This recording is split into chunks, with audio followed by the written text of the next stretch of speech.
জ্বালানি সরবরাহ ব্যবস্থা ঠিক রাখতে নিরলসভাবে কাজ করছে মন্ত্রণালয়। বর্তমানে জ্বালানির কোনো ঘাটতি নাই। গত বছরের তুলনায় এবছর বেশি সরবরাহ নিশ্চিত করা হয়েছে বলে জানিয়েছেন বিদ্যুৎ জ্বালানি মন্ত্রী।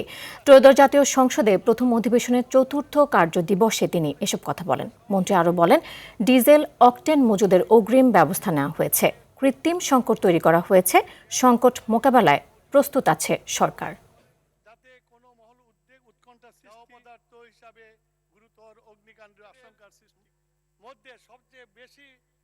চাহিদা ছিল 1200 এবং 1400 মেট্রিক টন, অথচ চলতি বছরে 1 থেকে 23 তারিখ পর্যন্ত অকটেনের বিক্রির পরিমাণ হয়েছে 28,939 মেট্রিক টন। মাননীয় স্পিকার, অর্থাৎ প্রতিদিন গড়ে 1258 মেট্রিক টন।